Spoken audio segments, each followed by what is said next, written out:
With us, Indiana's a big state full of interesting places and fascinating people. In our new series, Phil Finds Out, News 8's Phil Sanchez hits the road to see what makes Indiana unique. He joins us now with his first stop in Hoosierville. Yeah, it was exciting times, guys. Good evening to you once again. This month, we're focusing on some of Indiana's most uniquely named communities. And in Clay County, unless you know what you're looking for, you might drive right through Hoosierville. Back where those houses are. Most of Clay County looks very similar. A lot of open land, plenty of cattle.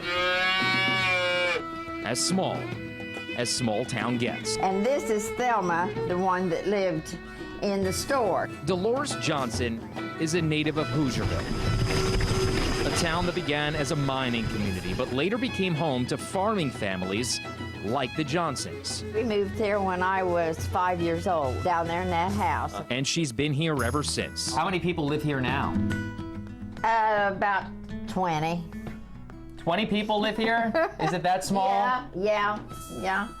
It's that small. Chris Fluke teaches at Ball State University and studies smaller towns across Indiana. Places in Indiana that maybe not get quite the same attention, like Indianapolis and Fort Wayne and Muncie. Places like Hoosierville. It was named, obviously, as an homage to Hoosier, which at one point, Hoosier was like maybe the word yokel for folks, backwoods kind of things, but it evolved, the word evolved to something in Indiana that we obviously take with pride.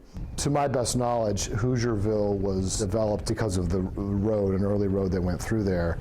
It had a post office at one point, and no interstate came through, no railroad came through, and it has fallen back into sort of this sleepy hamlet. So sleepy that just a couple of miles away, at the Sunnyside Family Restaurant in nearby Brazil, Indiana, some people didn't even know it existed. You ever heard of Hoosierville? No, I have not. And she wasn't the only one. Have you ever driven through Hoosierville? Probably have, but you know. Didn't even know it. I didn't know it. In most towns across Indiana, there's a sign. Something to tell you where you are and where you're headed. But not here. Not in Hoosierville. Not anymore.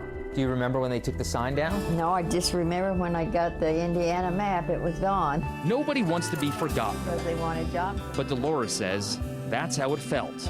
People come through will really never know that what all happened right here. Like us. So we had Dolores show us around. Okay, here's where the store was at. That store, like the sign, also gone. But right there where that garage is where the school sat. No more school either. But history can't be erased. And the future, well, who knows? You might be surprised that, somebody come out and start something and people come. If you build it, they will come, right? That's the saying. That's at least the hope. So what happened to Hoosierville? Why did it all go away? Well, Dolores says the sign, the school, the store went away when people left for other opportunities. Oh, like most small towns. Right. For the most part. All right, I know you're doing this all month. Where are you headed next? French Lick, the home of one Larry Bird. Yes. The hick from French Lick. That's right. That's right. Yeah, and they got that resort there and everything, and a great golf It's a pretty cool course. little town. Yeah, it's far away, but it's pretty cool. Aren't